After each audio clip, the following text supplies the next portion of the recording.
Hello, our viewers. Apoyo pinier matin wadugu dok botu wangene man kama wangu ma walo ye lok ma papat twale lok ma watika lok ne chabete ene ma wacha chabete be lok kom kwan chabete no miero neno yo ma papat ma waromo gene nenon pero mati kira kwa romo yugo ne kede nyo mo kiramo ter ne kede nyo tam ma un viewers bero be biro ka biro kede men neno ket ma waramo rocho kede lo ka kwan ten waneno result ma mwakani ma time du ta bera ri ngi to ter mo ma go por penyo completely tie so watikan ki panelists alum Dr. Caesar Chaya matipo panelitan po Dr. mi joining one mzee kelama Poi bene. po ke Charles to lak wen to po ke Yes, don I'll put it bodwa ke na mzee ke Fred ngom ko ba ne donyo Fred wa po wa Julie mi chakolok ene ana dwa ko no lok bot mzee Dr. Caesar dok we ko po wi wa ngo ma wa lok ta be to kar ne kin kwene mo met ngo mo met wa lok ta be ene apo Anna poi the 12 Lady Grace. Me abo sure. Care poi panelist wing Mathieu. The kind of yeah. Near the trouble look my quantity. But we're going to put tea and got to 12. And then to I will do because Jim look mogo. Mau kati. Mamiro. One name kum kati ki tam. Mau 12. Jwiko ne kede. Me chen. Lo kati ni lutieno el kwa beer kodo go por penyo flat magi wero dong basic education la bon kit qualification no donc duom panotero ni go be lutieno nyira ma kelo di mier wanen kong gyo magi kerte mene tam not sale wakati kaya and see for break last week and any mier come the team identifying needs. Your team assessing needs. Routine no disability. My was not addressed.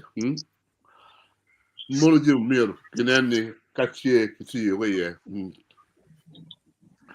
Kidum lock market ma tech any me the phone to get teach the phone no class size to do to one. Mano na phone me the picadilly in the pega. She don't pull it and America lock and routine. She don't look better. Kind logo to one. Even you can eat tung shell, karaoke eat tung shell. My knowledge routine. Peg it together. Young phone no bear. I will do any come look pal the pull routine my powder no better routine a year. Ultima bear and Anna I do monkey lab on a pen. I will teach models go down to Kawaii model the Gilman Matica 10 minutes. We have a name peko cafeteria. I be teach Swiss cheese model. One I chill power cham cheese. And that is Swiss cheese can make no go to tea. She don't it's used as a management model. Makaini watching the Swiss cheese. King your chow can things stack up. You go to get wrapped out. She don't people fall through the holes. Any other situation of Palatina here, I don't know, Mago Port Penny. Chaka get Port Penny. Couldn't only know the tree girl, only children don't tell you a school don't. Ballot and the ballot. don't why I don't check at your dong. Going to Manero, Kadong, the high rates of teenage pregnancy. Mano, the children Putino, don't gigama igio. The tin kill a tin a year. And Kade Nano made the cubic canyon, Bidaro, statistics, maternal mortality. But Acholi is an estimated need near there. People be about 100,000 live births. Migo, Matiga Tar, Kinyodu. And you can see that, Kadong, this disadvantage is stuck like using this cheese model. That's where it's going to end. Maternal mortality. It's just going to go up. And it's so high. Compared to the national average of 284 per 100,000 live births. In terms of millennium and sustainable development goals, Camille, this one is one of the priority areas. In the needs assessment, one or team, we put priority in kind of a very medical approach. Ni ultrasound scan here. She walk page. My experience of being in hospital recently, when you look at, we were looking at a wrong area. The bottleneck to any hospital transport.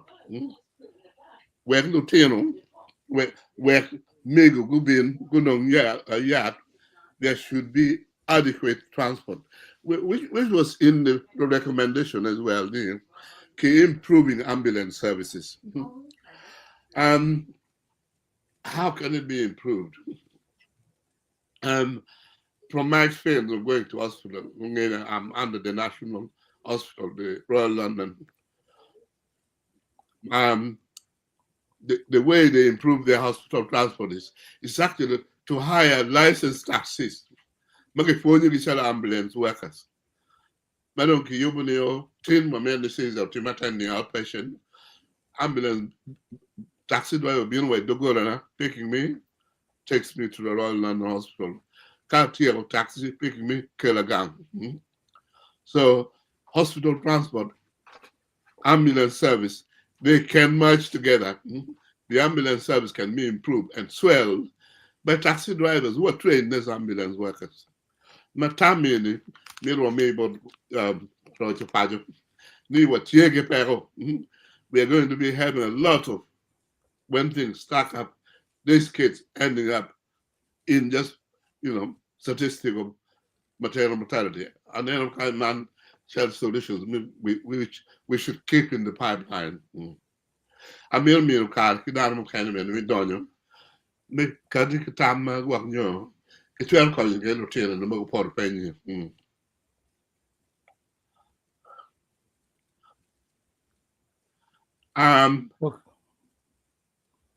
I know, Fred was the person who funded us with the statistics.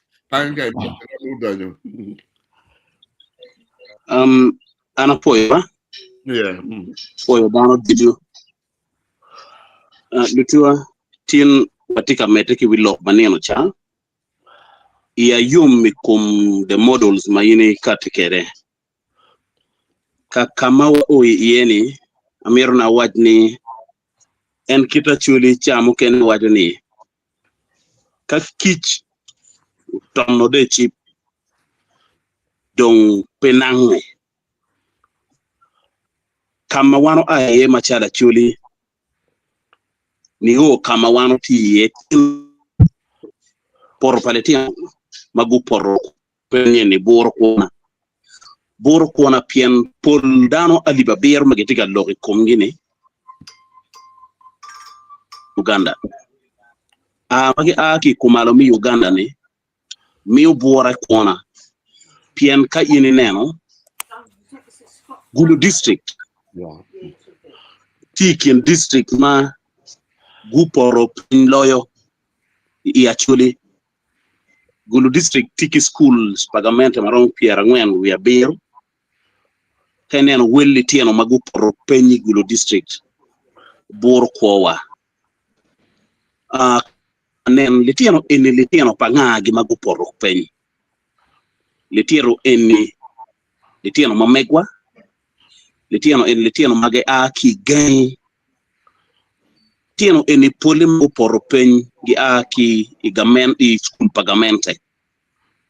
Now, elitero wanengo, one of the structures for duty maneno lo kumponye kwan watiki structure pa DEO, watiki structure pa inspector of schools.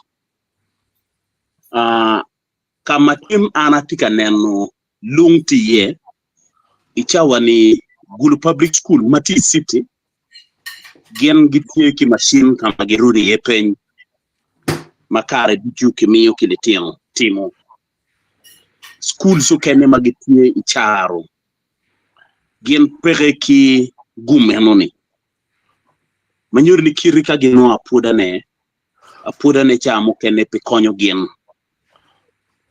dong latien poropen peter ni latien ming latien poropen chamo kene pien ni te kare marach eno bedo ka woriye pomiyo it en kare mi yupe owego litieno magien gu poro penyeni machiel machalo le nyoro be wajing chunyi ni eno ni pagiki mi ko mamegi nyome kwan mamegi kigu maraje ya Acholi kinyerio te ini poro peny wa school ma in penye ki ye po beru ki kero mi goro uno ka tie jo mobalo penyi mi penyo ngomu wego gin makumen mutime ki yup kwene ci dong watino ngo pien kitwa mi don latien nyako ka o maga para ci la para rio dul ko me chako loke chak bino latien pong kitko latien chako loke neno palatien chako loke chamu ke no latien mo ke ne mago penye klaja biro dong ti maga para bichen mo ke ne ba para bir mo ke na para bich manyon na loga maduong no do timeno ikum latien enoni na aloga maduong mo time kum latien enoni oberu teach palo poni teach pa school palo nyoro teach pa one well wishers mukene mim choko chuny latien enoni ni futwere ichawa ni wano tiki litieno ma nyo balo kwangi pien ke mago kitero gi lum ento kigum pala chwe jen godugo moke ano ichane tika timo PhD mukene tika timo masters mukene tika degree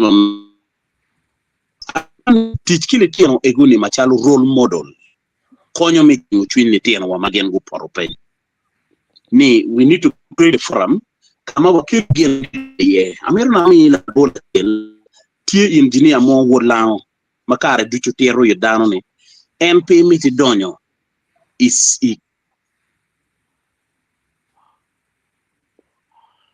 MP donyo senior one ne po gen en dugu a professor, dugu a doctor, dugu a master degree holder, dugu a bachelor degree holder. Kuri la bol makume no mabeju. Unomero wano kwa We're ready to talk about. I hope you will be back.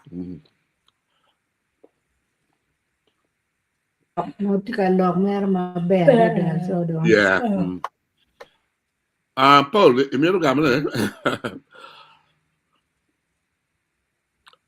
you're muted. You're muted.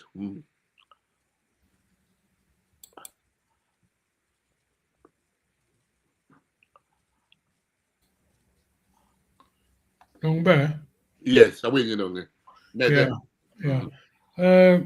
Ana ber pere jere ilaro lokedi me chabeto karoni ngora ber tie si wego party background knowledge ma roma ge won panelist mukanane me rio Germany eni ye magang situation magang wan ma wo ne pedok wa ngeyu tutwal kit mano en la dir ror kwe dom no tika lokonene umi an mena tika kaniang jema ngoma kita pinye tika de paju kunu malubu kwan paluteno ento kere bet kumen kita chalo en dom loka pero mede kere pudi gima waju mere ni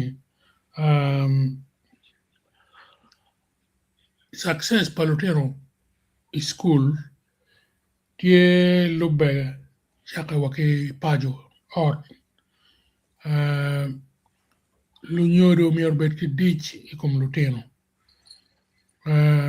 mior ke mini peke mini ki kare me beru free lunyodo bet ka timo supervision mana ne latini ki school utimo homework ki jem kane ma meter wengi school utimo me ario lupuonye bene kama wodo kong chiro ka puru kono ne ka dugu ne ka puonj ino ni pe bere wen lupuonye ti very important combine it ribeke lunyodo nama chiel lupuonye nama rio jone en mier kuti ka chielo ka wek ti jurwatre ukela du aloga ma meteni chi ka inen che lupuonye maber ki gang kuja parents pe gena pe kero tek menen mi la temo homework duju perwate so jori oni we get total success palutien kwan donc pa ngeyu jumagang giromo ngeyu ne condition me kwan school benemete pien ka school lutiro peti kwan i condition maber mukwo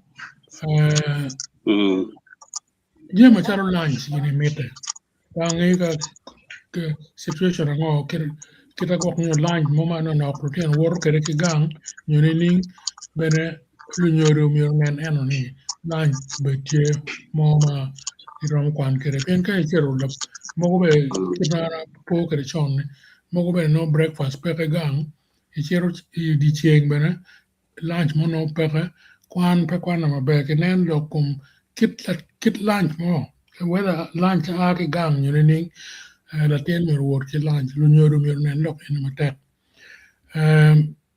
donc equipment my school chini ning je books ti mabejo syllabus my school tie roma ke ba schools mukane wenk ba districts mukane only wenk these are some of things makache ne no tera matiti lu tera en maka yero gini ka inno ge yeri consistency money mier in MP money ne school my consistency ni tika tig maber pe ro ngape go ma kuja makun no pe kerchunyi en gena ngoma tika time school area ni so gine enuni lutela bengi donyo ye meneno ni school tima ba pange ka tie district education board nyo kit panel moma gena timo supervision school luponye bene mero ni supervision betie ki woko ma binu nan tije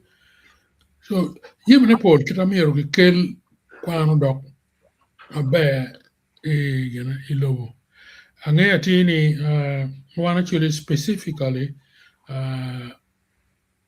Jim Paul utimme ma kumber pierangwen ma kaka tio ma buj ma kon mo mati ka wo ki gen gamete madiri pe obino chimiero yo mapajo gutem yo giduju me gena melwen I compare ma kitene atamne gena pange ka dit ngom kwero dugu Rodo Jubido. okay yeah wet kuma Anadugu. Yes. Road no, but I'm putting a learning from road. Yeah. Okay, but yes, apoyo. Una merna met doga dot mukendo. Ni kawa oki lok ni utam kile teno enoni. Machogo chwingi we gunge ni enoni pa giki. Chino ka konyo le teno enoni. Kin muken una neno ni Pierre Tech ni wano unen.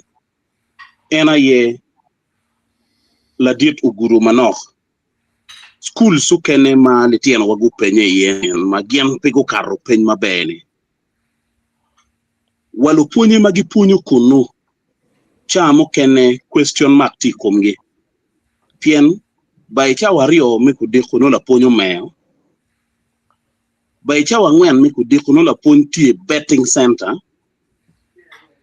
lu punyo mo kene bai cha bi che no futi porro futpo bino ka punyo enu ni gien marach tutwal uno nem chalo miro ki chak timo routine roll calls weri lu punye duju magien gi cherre gang kwan ma chel they sign in cha magien gu oy and this should be electronic kitima ka yini cherre or la chud daktari magu o gen gi signing electronically then ka gen otieno gitiga doc gi signing ben electronically konyo teachers merogo team a lot of supervisory role where kare duchu ki making sure ni lu ponye tika ponye lu ponye ti gang kwan arangeyo ni chente magamente miyo machalo UPE fee eni chente ne nok aliba bichel kimia biero ki piera beach palatina chela chel chente eno ni tiri tutwal uwego chulti malu nyoro kikariwi gini gen go chul pilitino polu nyoro to be sincere polu nyoro pitika chul egoni ero machwero chwiny an machalo bene la nyoro ena ye kay nen gang kwano mero fi mo manoke wilu nyoro pilitino lu nyoro ngada kida mo makimero ni kilo school ke riemwa teacher lu punyi ni don kongi dugo peyo ento ini wer ke made well kon o ile malo ki an wel chene magemere well school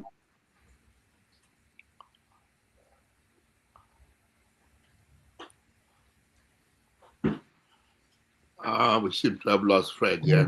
Oh dear. But it's made a very valuable point, you know. The particular children, children, Manoke, Mirror, May, Kwan, and to say the matter of not here, which is, we discussed this program, our table, in the past.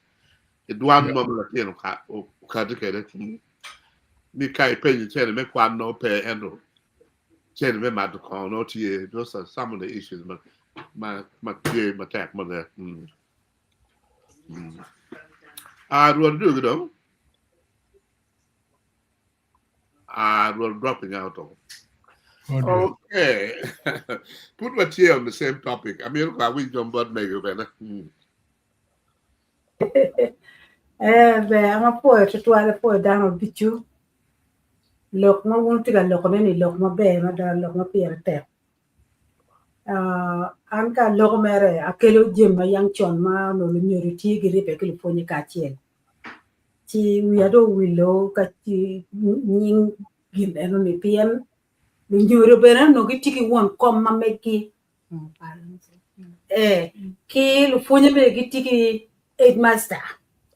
Ki di Pietro che ngagi nyori be tiki won kon ma meki ki la lo ko arbene tie ma mwa chiel kon gitim ka choka ke yo wi adon pepo nyingi ne be no ti school magwe nien palu ka choka palu nyori ki ponye malo nyori tiki kar me lo ki ponye ngomo mi go tin school ki ba gem mi go lo ko tin ki lo tia ma wan fu wati ba ana ti gam uno watiki lu biro lu chairman pa lu nyoro school ni e do ru nyao ti makija ning gin eno ni ka chok eno magiti mu jui kara ki kara ti we ko lu fonye ti kara me wini bere lok ki bor lu nyoro be ti kara me wini lok pa lu fonye ti gen we na rio ni nu ti ga tier marom i kom lu tiang ti pa nge ka kombe di futi ka ti me gam my system parents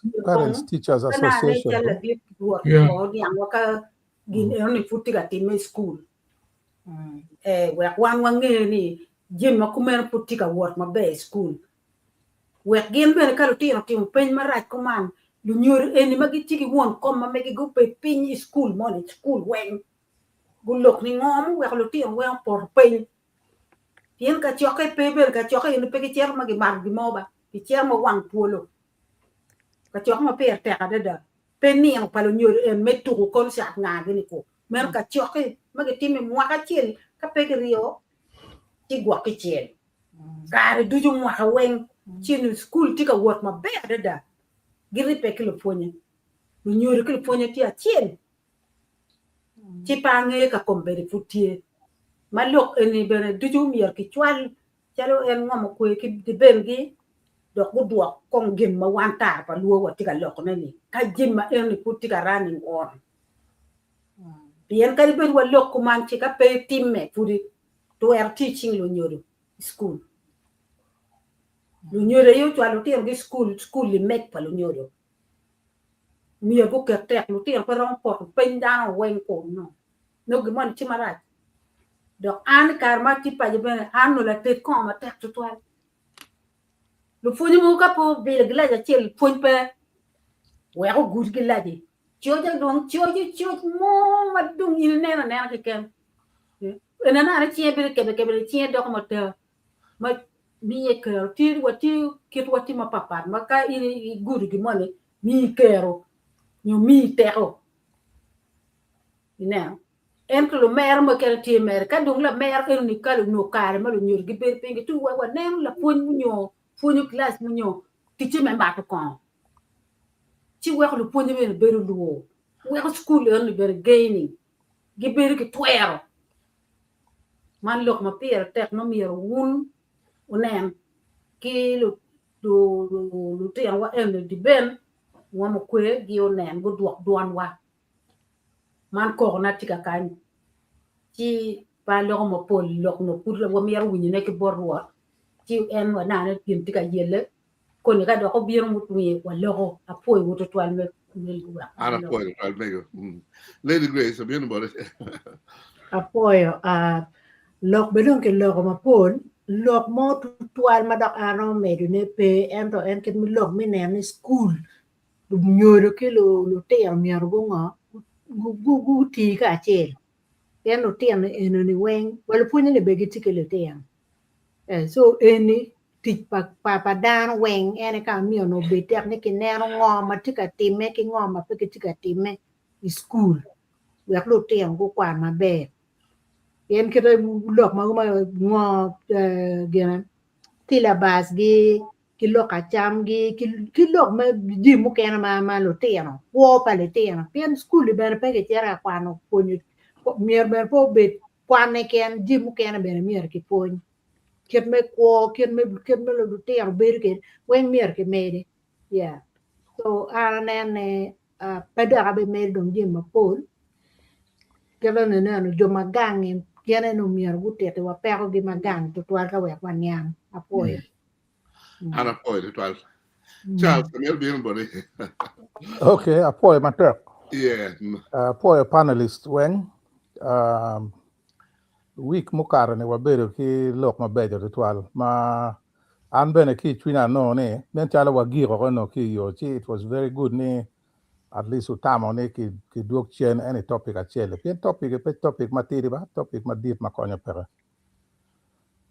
now ikom lok achel ma wachako kede last week waloko ni ka ineno mot kirino yam school ki doro kede inoni ki dakta beno wacho ni en ichako puonyo le mon wai po manyure ni me a ki P1 me chero wai P3 no ki puonyo ki le Acholi ineno eni anene tie fundamental ma konyo dong pe pien kwan en ma wana wacho ni kwan ni no ngare moni chung i nyim class kenyo ka tero jami bod lo tieno chi lo tieno en ma ke tiga tero lo bod gini o miero go nyang ngo ma ngare en tiga tero ne ineno man ka ine go e chale lo tieno ma mego ma tieno mwaka kono abi chiel giromo wer kidwe mane ba black sheep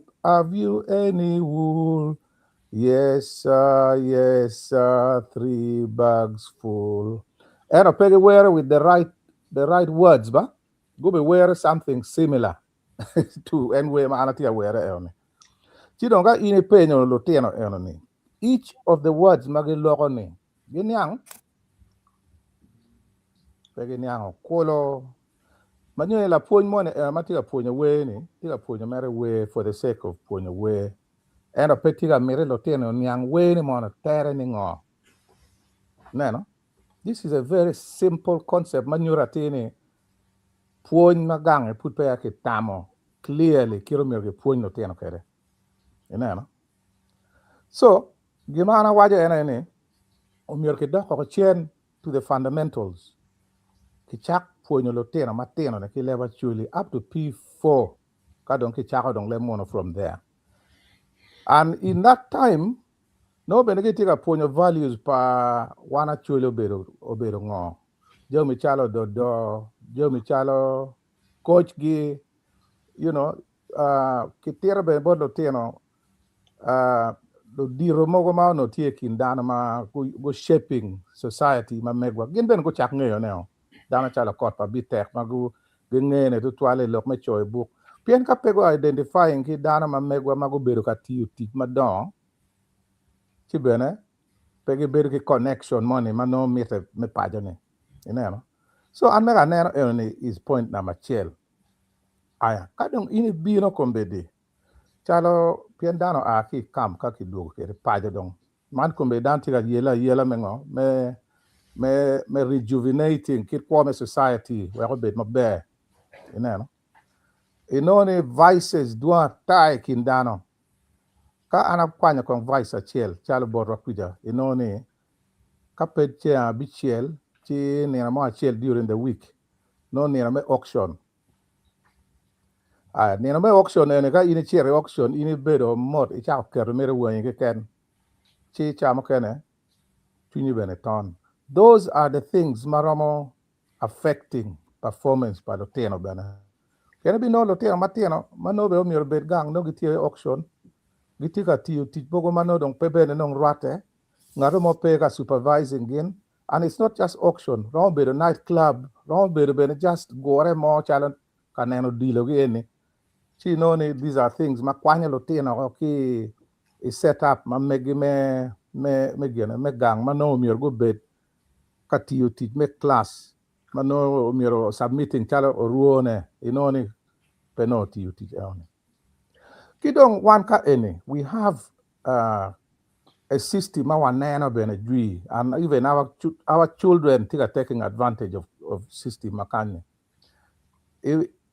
schools paloteno chale primary dano madua tiga attending parents days manoki wachiro chon tio wai timetable maki publishing obene chon ine chere parents day enone kaneno performance palatini karwate kila puonj wekla puonjo titi kira latini tiga teach kwere in terms of different subjects kaka mone bene weakness ti ye la puonj bene be waja kiro miore bene rectifying problem on mano latini tika going through ni bene ki wachi and pe chero picha man manok ba mi chito mano you be and you spend a good amount of time kilo ponye weng ma ponye latini no chi no ne at the end of the term ka pendo bino in machala nyoro no itiki expectation ne based on information ma ana no ma ber ka cerkere school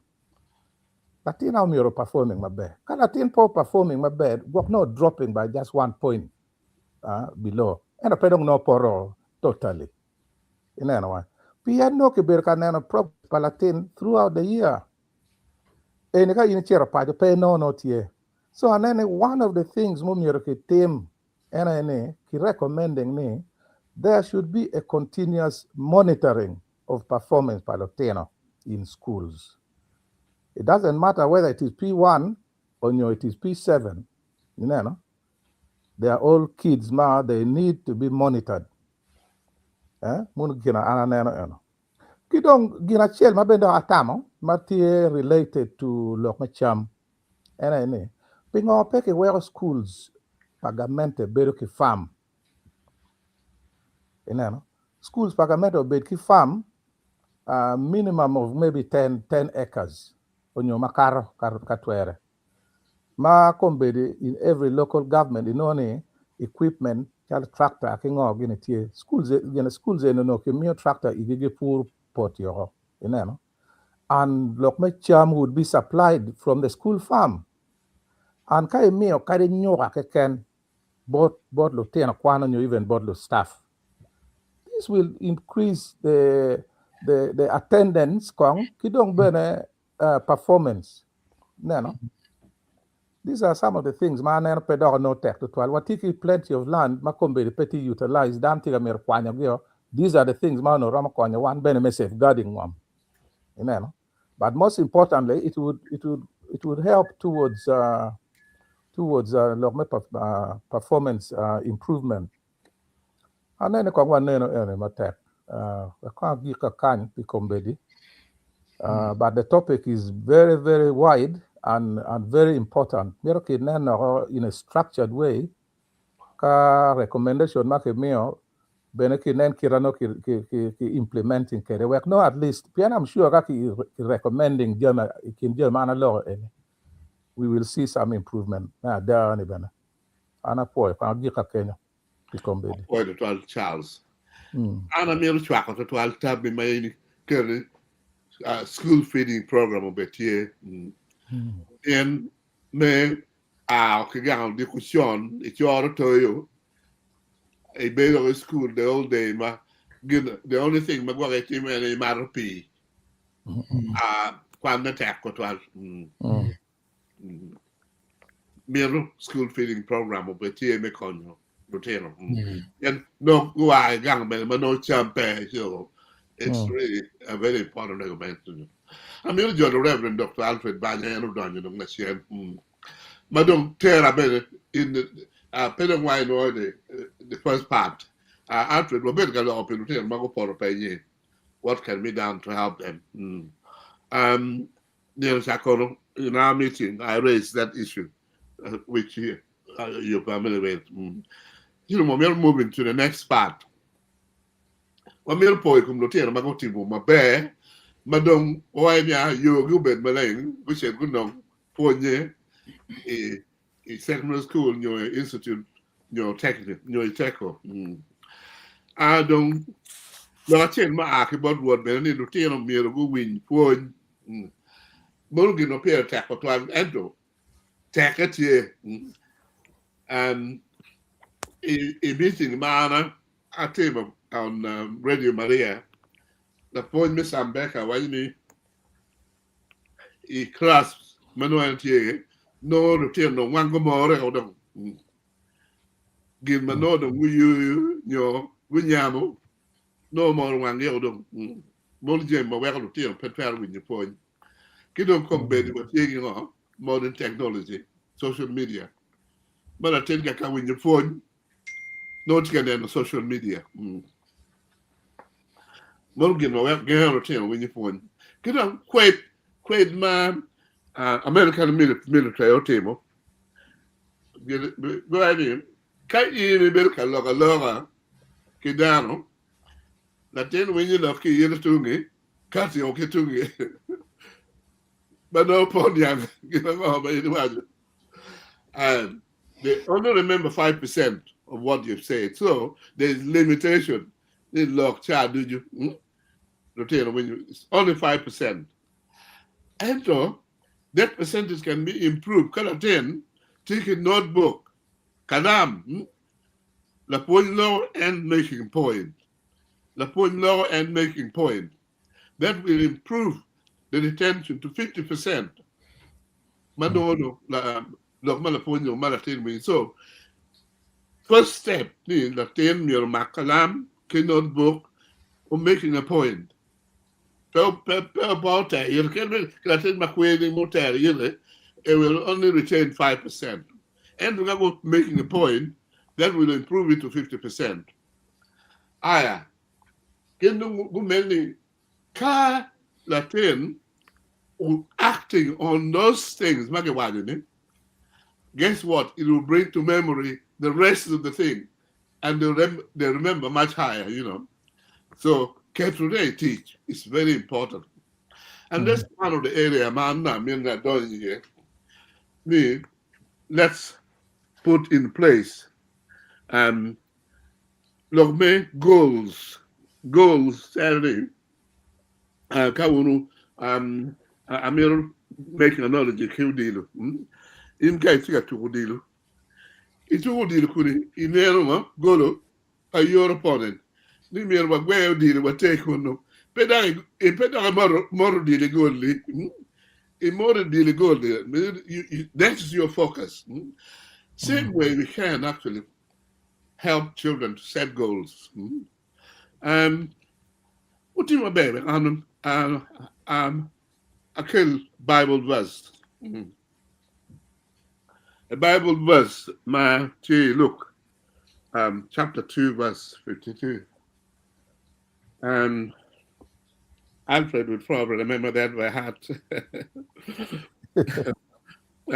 Luke 52, verse 52. Just as a preamble, let me say we know very little about Jesus' childhood. And I'll tell you why, because Jesus spent 7 years in Africa, in Egypt. People know you don't advertise it, little, all that thing we have down. They are there for safety. Carmado or 7, any word being on the hero daughter out on Latino. And 7 years significant. Bien Latino no come. Don't bet get time getting on my team. So, can you be telling a Kagwang Jesus of Quano, Egypt, New Poquano, Entro, 4 million euro Belka Ponyane, no, or stage man, and no family. I'm getting on my mirror team. So we know very little about Jesus' childhood. But we have that verse in Luke chapter 2, verse 52. Why do you need? I've got the 11 version. It says, and Jesus increased in wisdom, stature, in favor with God and man. Kade, he translating it into ordinary language. To them, all it means is Jesus grew intellectually, he grew physically, he grew socially, and spiritually. So there are 4 areas of growth and development. And this could well be areas of goals, Latin Kiram setting. And radical of I think, Mego Kelo, Lunyo Kilo Ponyamir Boutique Shell, work at Shell, particularly helping children with these goals. What intellectual goals do they have? What physical goals do you have? What social goals do you have? What spiritual goals? I'm going to give you an example. In the intellectual area, my baby was good comment. That 10 year team homework. Homework period, petware. First of all, in the years of syllabus, in Uganda, watching a tech pen from senior 1 to senior 4, and in this country, in the UK, Latin Tiokwan at 16. At 16, even if the phone at supersonic speed, they will not cover the syllabus. But how will they cover the syllabus? Homework. Homework is the way to do it. The homework period, Latin learns problem solving, Latin learns resilience. My colleague Alfred called it together because resilience simply means bouncing back from failure. Team homework, team of Peno, Koni Olono Yoni, they get through the homework. And they learn resilience that way. So it's very important. But it's not only important for to cover syllabus. In later years, one common interview, Have you ever failed, and how did you deal with the failure? Because I don't know why I'm failing. I'm why you go, but pay me no teach you. That's my opinion. Pay me no teach you, brother. Because you're telling a lie. And we're going to tell you why, yes. Karma, I'll take my homework. I hear them that. I think we'll pay no. And well, you have been a child, no, you know. Then, yes, then, and the 10 of 1 year. They have learned. They are resilient, you know. I mean, you teach that you know. So it's very important. That's one of the examples. In the physical area, Latin grow physically. That's true. But the area of where como bediot, pay bet kanyam, gino mo magwakuri, you know, bayo, pay bet kamado, jai, to dilu, where como bediot, cham, name, political, pen the world not can social media. Those are things that can be problems, you know, for their physical health. Killing bear, Migo Kilogni, Luno California, Gurebe, Guti Shell. And at Amini, Calatin takes this such a goal that would have the focus for Latin matter, but parents, I took goals in the boulder point. How can we work together? They play around with it, they pray about it. Where Okon, how can they incorporate, particularly we can't expect them to grow physically, but they can grow emotionally and spiritually mature. We're cool attention, and that was some of the examples, man. Areas of goals. And Abiru Nico, Amera Alfred Kobiru and when you talk of things like resilience, is something that is very clued up about. Be ana puoyo tima be tie on call so Jimmy ne odia da gina donyo late ma be gwak logo wie chi bena ana puoyo atemo winyu katum palok ma omera ogene otero la dero la and a chwako tama eno miyo ni weng tama ne umiero ki puony ki nong la nyut ki jemi mogo matikany ma wano neno ni chalo kita lu nyodo ki luongo gi kwede gi lubu ko tich palo tino gi jema kumeno ki bene gin bene udonye chwinya e lok ma eno wajo ni puony atikane kit kwowa machalo wan Acholi umiero ki gine ki puony ki lutino eno ni rocho pajo kero chalo kitwa machalo Acholi kwowa no bedo ni ning woro idog gang bedo ni ning woro ludiru bedo ni ning eno ni duju wen kirieyo teke edong tie ni ki kero itich ni ning pien ka lutino woro ludiru gi woro dano mapajo chi gi winyo lok chi dong lok me resilience ma dakta wajo ni resilience latin ka nyo in ng'ari moni ka itimo gimoni loi itimo gimoni loi kime kitamon wanyo ni bouncing back pero mo bouncing back keni kiker gurri megine resilience itere tie en yot kum mer kumu bed yot ka ini tika nyamo je mogo ma yogo wi oko no kumi dong pe yot ka tie jae ki jema kumeno ki guri mer yo ne umiero ibet ki gine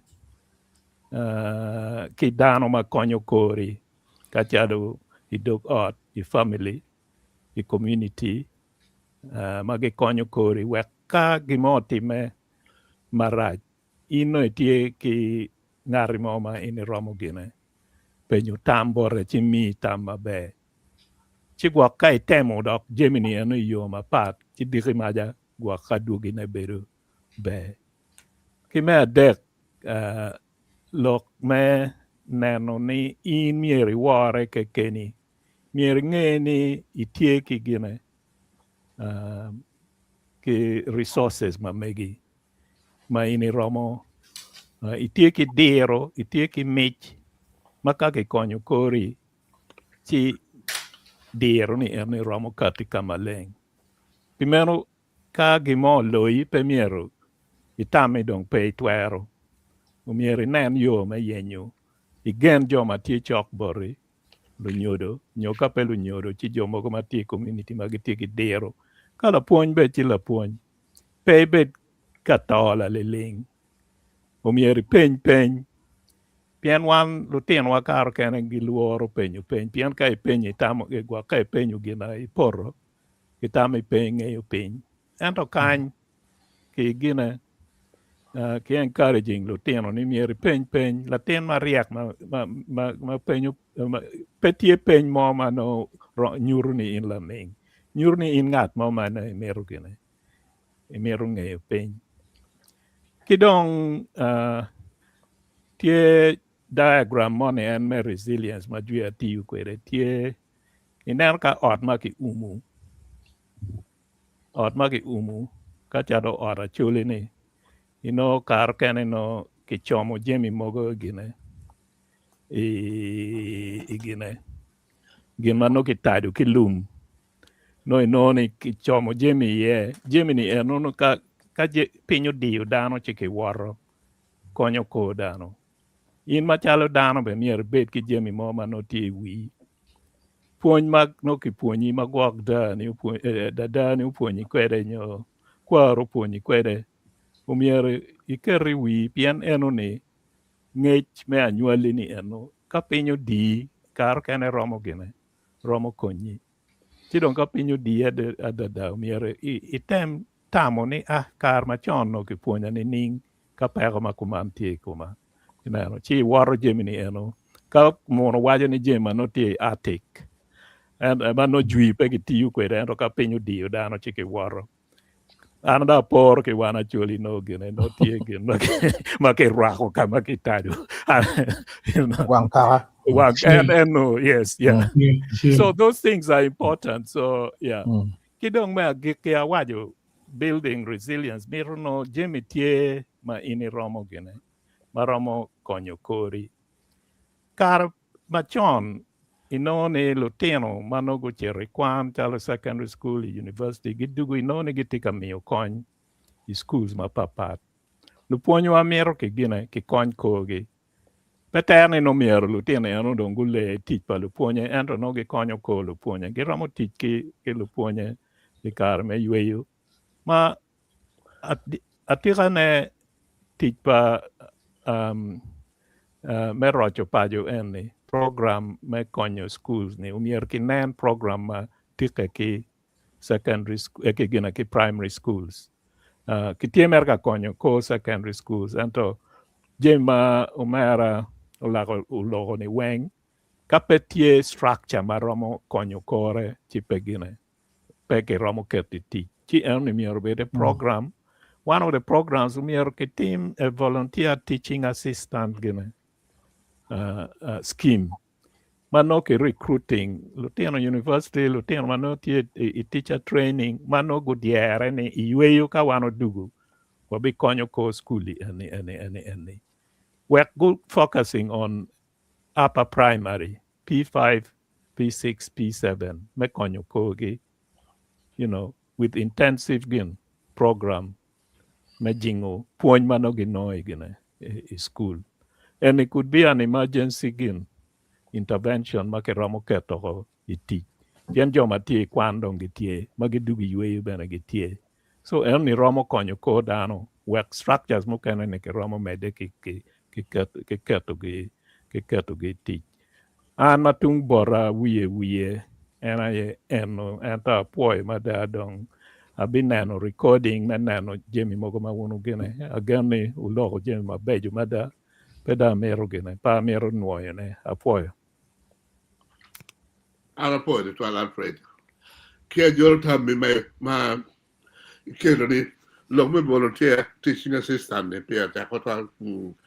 We o kon miro chaka at primary level.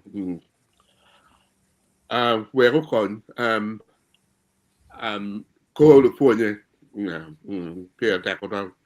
Ba ye ka panelist mu kan miro du lo ko ni lo man me gele. Lo tio miro go win ponye. Setting actual goals. We are going to focusing.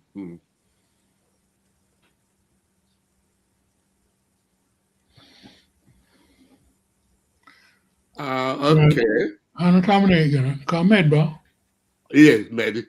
Yeah, gana chel ma ke wajo we pe ke emphasizing ana ye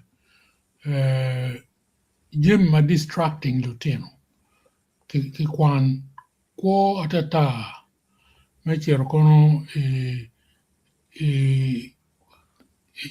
night club ni bar nyo ka mogo ma ke welu ki charie chai atamni inuni lutela at the higher level mirgu nene tiji inu menene ka beri mo makiti inuni ma ki charie kono jai kono ngoni ki chero ki tu kartero akulo tieno mir pe ke yego doni bar ke night club ke ngoge age limit mir betie there should be some system of supervision ma utieno mo kumeno ka no ki tu tu ndwako loko bor lo nyoru bi gam geko la kuri gamente mana ya wan no lo ken lo man mane ma jai uno peke you border one ya min lo jai do cha ka pukum karni ma bena ngeni ki kela ka mene ko kaka no jai no yang gimo ma pe beno tie ko padano ya Acholi si tela mati mi ergu keme gi lo kitin me neno ni ka ber mo ka ken ma chari jai ka ber mo ka ken ma yeni lutino donye ma chalo kamaro kon nyu kamiel ni miero guport ki fine madamni te very important then whatever we try to do ka che ni ka ber ma kumano distracting lutino ko balo kwan pa lutino miero beno ka tek menano ni lutino gi pe ka ber ma kumano yeah atamana mega gyo kuman Ana po de twal. yeah Especially those points. Charles also made that point. Yeah. Lady Grace. Man, okay, why? When men in the comments, not one you down to take it. Comment ma ker ka ni comment pa di bene na ye miero eno ramo gamane. It's a personal one I think. Di ben pe. Ngato twar kar message mer ke kana ye gana matika po Jimmy. Ene ke kan Jimmy. Kar message mer okay ni. Tim Amor okay ene kan. yeah okay Tamo gana. Tiene dong wa mo gero kan. okay For the 12 long, for panelists for their contributions. Poi mate. For the window, a tamale look here, Wamiro ki kept shopping mere, borro pajo. Amiro ki tikere, tutuale me, chum lo tira ma for the pain, kidong menene, jo magemede, nim ki kwan. Lo nyoro ki lo po nyero buti ka shell me jiu luge yeah well kidong log me goals there attack to one then goals all focusing yeah I do about Lady Grace to close the program. Okay, dan apoya viewer apoya panelist when for contribution padan when ka chele chele be mada ki viewers ma bu logging in apoya donyo ke lok konyo ke lok ma tie pen chao ken ti jimu ken wan be to nge ki gang ku ya ken ni lok ma gang so apoya atang ni lok cha beta bin ni kong no wa na ngo ma tie lok e ni pu bi du ye ya nyim kiri pe wadu cha beta bin o bi du ye nyim apoya anu wa mere jo jakamalo o do puta be kama ti be